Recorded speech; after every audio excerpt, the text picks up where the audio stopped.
Baik, kita ke bab 67 ya. Bab ke-67 bertajuk punca amal tidak berat dalam timbangan. Buku Bertemu Janji Allah karangan Allahyarham Tuan Guru Datuk Nik Abdul Aziz Nikmat. Dengan nama Datuk Nik Abdul Aziz je turun 50, 70 jadi 600. Tak apa. Hanya mereka yang mau menerima hatinya sahaja dapat mendengar. Kita tidak boleh memaksa orang, saudara. Nak menentukan hati seseorang itu bukan kita, Allah. Terus merosot 500, 100 merosot, saudara. Kau dengar cerita-cerita hantu, orang jumpa hantu, jumpa pocong, suka. Tapi bila baca buku Bertemu Janji Allah, ini janji Allah, saudara. Bukan janji rock. Janji rock kau suka dengar. Janji Allah kau tak suka dengar. Bahagian masing-masing. Sebab satu masa nanti anda akan hadap ini janji Allah. Bab ke-67, punca amal tidak berat dalam timbangan. Allahumma salli ala Sayyidina Muhammad wa ala ali Sayyidina Muhammad.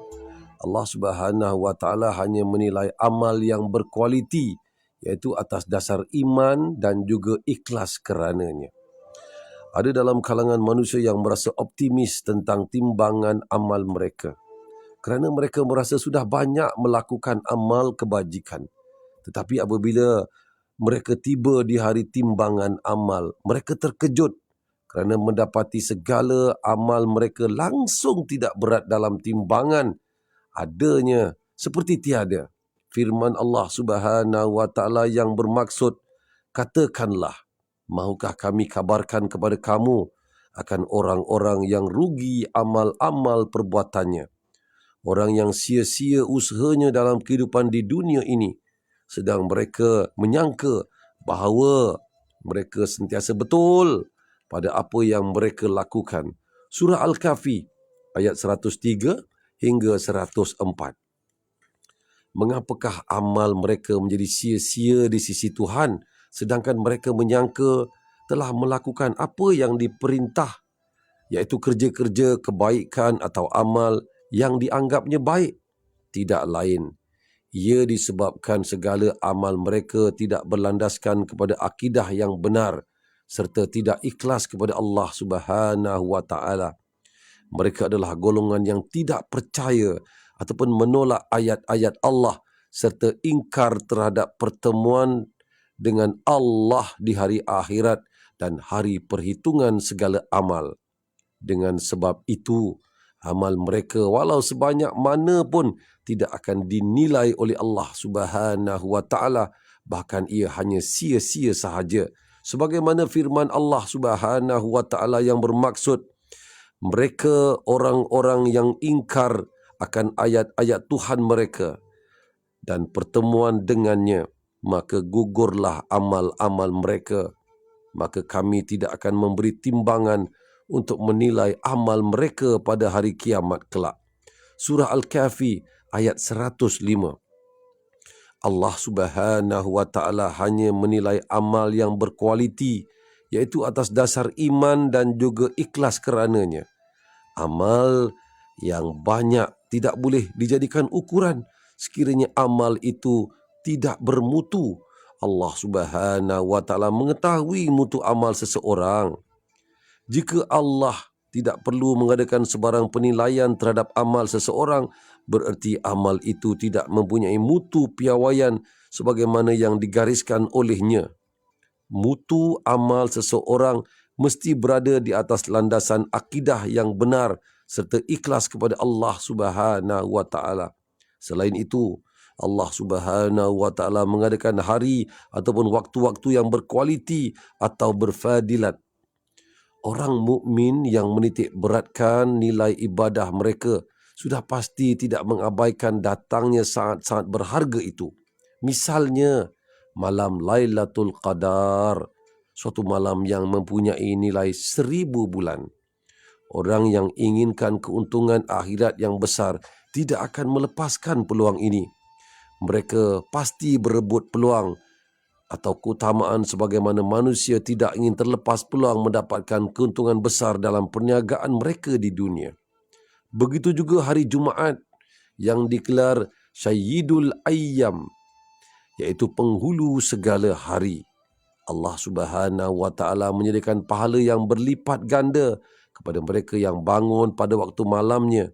Ketika semua orang sedang tidur lena, mereka bangun menunaikan solat tahajud dan beristighfar kepada Allah Subhanahu wa Ta'ala.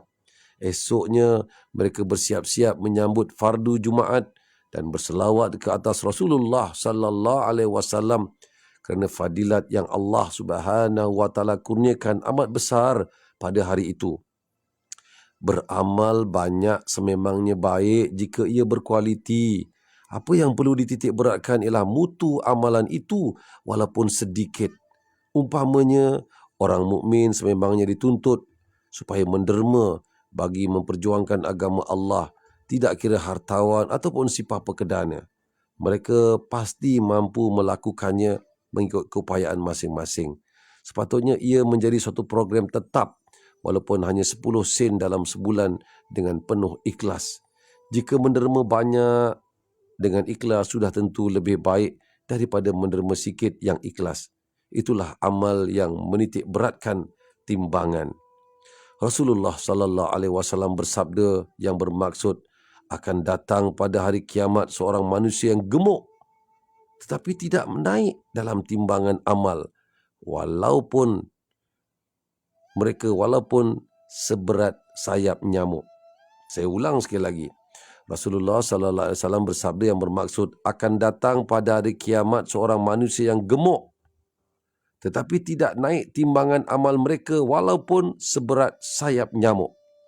Sabda baginda itu menjelaskan bahawa akan ditimbang oleh Allah Subhanahu wa Ta'ala pada hari kiamat bukanlah tubuh badan seseorang, disebabkan faktor kegemukan tidak mempunyai nilai kerana timbangan ialah amal mereka. Apabila timbangan amal seseorang tidak naik, bererti amal mereka tidak ada pahala. Yang merosakkan amal itu ada berbagai faktor. Antaranya ialah tidak ikhlas dan disebabkan riak dan sebagainya. Abu Said Khudri berkata, di akhirat kelak akan dibawa amal seseorang itu seperti bukit di Hamah. Tapi sayangnya amal sebesar bukit itu tidak berat dalam timbangan. Sabda Rasulullah sallallahu alaihi wasallam yang bermaksud yang dimurkai oleh Allah Subhanahu wa Ta'ala ialah guru yang gemuk. Al-Hibrus Samin. Al-Hibrus Samin ialah guru bagi orang Yahudi. Guru orang Islam dipanggil alim. Jika guru orang Islam mempunyai kecenderungan menggemukkan diri seperti guru Yahudi, mereka juga dikeji oleh Allah Subhanahu wa Ta'ala.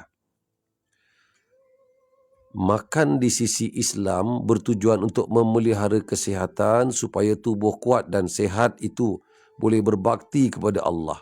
Orang yang suka menuruti kehendak nafsu perutnya akan mendatangkan mudarat pada kesihatan dirinya. Pakar-pakar kesihatan juga mengesahkan bahawa kebanyakan penyakit berpunca dari cara pemakanan seseorang.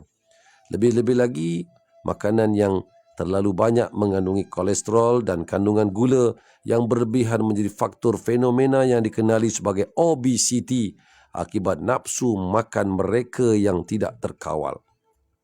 Allah Subhanahu wa Ta'ala membenci tabiat buruk seseorang yang mempunyai nafsu makan yang terlalu dituruti. Justru itu Rasulullah sallallahu alaihi wasallam menyifatkan guru yang mempunyai tabiat buruk sehingga perutnya buncit. Mereka dipanggil dengan istilah Al-Hibrus Samin. Seolah-olah mereka itu sama dengan guru Yahudi yang dibenci oleh Allah Subhanahu wa Ta'ala kerana tabiat makan yang berlebihan. Wallahu a'lam. Allahumma salli ala Sayyidina Muhammad wa ala ali Sayyidina Muhammad. Ingat istilah tu saudara? Al-Hibrus Samin.